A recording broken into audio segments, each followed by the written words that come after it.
गोइंका परिवार के दोनों बेटों के अपने अपने कारोबार थे।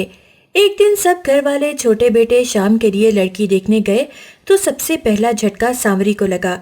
लड़की जूं ही नाश्ते से भरी ट्रे लेकर अपने ससुराल वालों के सामने आई तो सांवरी ने कहा, अरे राजेश्वरी, तुम यहाँ कैसे? अरे बहू, कैसी बात कर रही हो? जिसे देखने आए हैं वो यहाँ नहीं होगी तो कौन होगा? यही तो है जिसे हम अपने शाम के लिए देखने आए हैं। अरे माँ जी, ये तो मेरे ही ऑफिस में काम करती है। अच्छा है ना, हम दोनों पहले ही ऑफिस में दोस्त हुआ करते थे। अब तो हम एक दूसरे की जेठानी देवरानी बनने जा रहे हैं।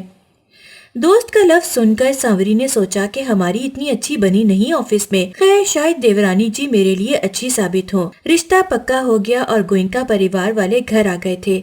और बस फिर शादी होकर शाम की पत्नी बनकर राजेश्वरी अब गोइंका परिवार में आ गई थी। शुरू शुरू में तो ऑफिस जाने से पहले दोनों देवरानी जेठानी घर का सारा काम करके जाती थी।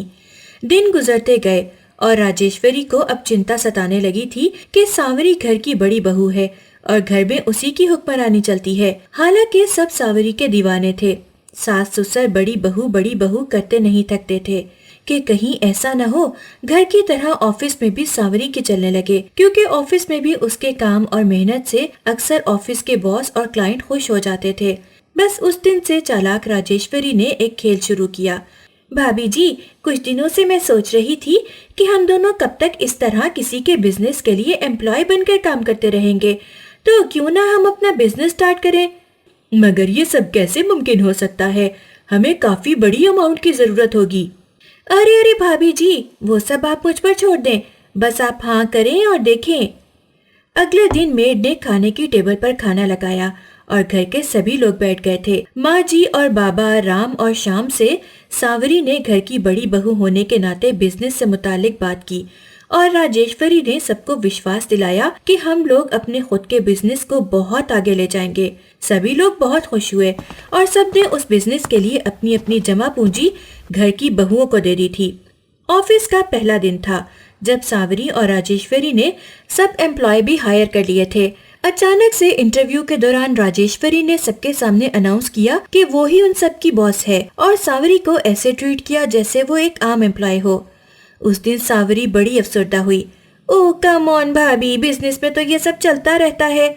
सॉरी भाभी जी, मगर एम्प्लॉय के सामने करना पड़ता है। आप बिजनेस के ये सारे उसूल नहीं जानती ना, क्योंकि आप मुझसे कम पढ़ी लिखी है ना, शायद जब भी आपको ये सब हैंडल करना नहीं आता।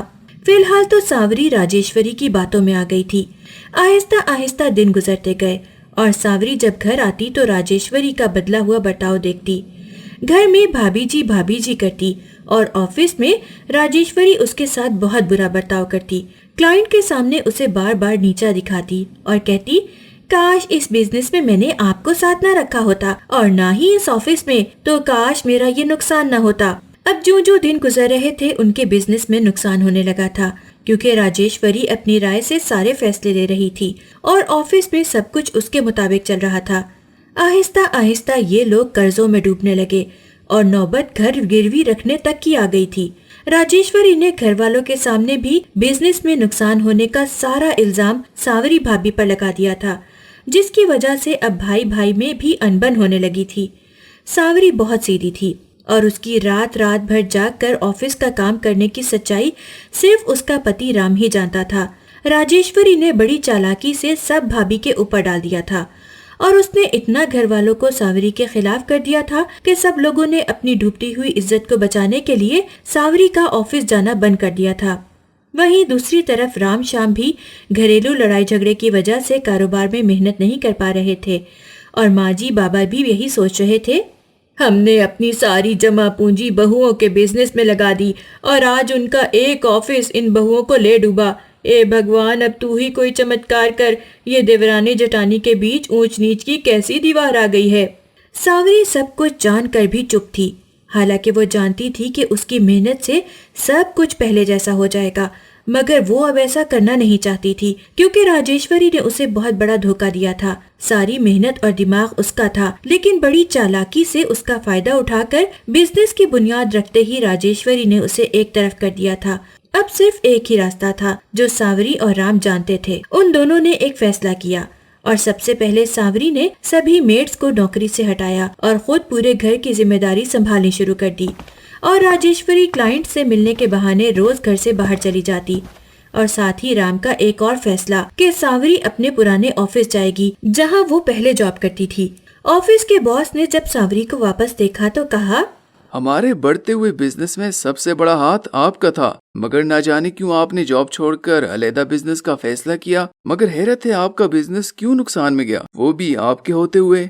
अब भला सांवरी क्या बताती कि राजेश्वरी की जलन और हसद ने सब कुछ बर्बाद कर दिया। हालांकि ऑफिस के एम्प्लॉय जानते थे कि राजेश्वरी ने ये साजिश जानबूझकर की। वो समझती थी बिजनेस शुरू होते ही वो सब अकेले संभाल लेगी, मगर ये सब सांवरी के मेहनत के बगैर नामुमकिन था। और ठीक ऐसा ही हुआ। और सांवरी ने बहुत ही जल्द उस जॉब के साथ अपना खुद का बिजनेस स्टार्ट किया और साथ ही पुराने लड़ाई झगड़े भूल भाल कर राजेश्वरी को साथ काम करने की ऑफर भी दी, जिससे राजेश्वरी को अपनी गलती का एहसास होने लगा और उसने अपनी जेठानी से माफी मांगी।